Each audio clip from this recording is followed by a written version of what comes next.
तिमीहरूको बुढाबुढीलाई खाना खानु पर्दैन? भोक लागेको छैन? कहाँ बुवा पनि अब हामी त ससुरालीमा मेजबान खाएर आए मान्छे। अब भुँडी हेर्नु न, यहाँ सर्टको टाँक उद्रेर यहाँ यत्रो भइसक्यो त अब कहाँ राख्नु र नि? टन्नै छ बुवा।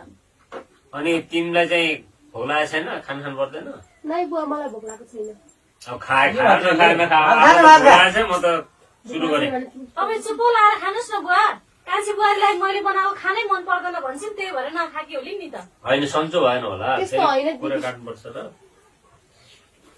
खानु खानु खाना त मिठो रहेछ। भाइ खाना खा, तैँले किन खाँदैछु यहाँ। किचकिच गरे खास र भात? मोबाइलको त यता राख्नु। खाना त यसले साह्रै मिठो बनाउँछ। खाना त साह्रै मिठो छ बा।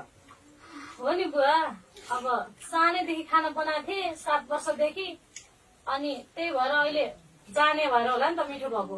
त पनि सिकाइ खाना बनाउनु दिदीछ। कस्तो मिठो खाना त भात नखाने? त्यसले के सिकोस्, पढ्दैछ बिचरा। त्यसले किन भात सात पकाउन लाउने होइन, त्यो त पढ्छ। ठुलो मान्छे बन्नु पर्यो के त्यो त। पढ्दै सिक्दै खाना बनाउनु पर्छ नि। घर धन्दा सबै सिकाउनु पर्छ। यसले चाहिँ भात किन नखाइकन फेरि? भाउजूले बनाइहाल्नुहुन्छ नि खाना, अघि नै हात होइन त दाइ? खाइछ नि? अनि हजुर भएको चाहिँ के काम लाग्यो त? म त 2 दिन माइत आएको गइहाल्छु गरे, सधैँ खाना बनाएर बस्छु र यहाँ। त्यही त, माइतीमा आएर चम्चाले दिने रहेछ पुरै।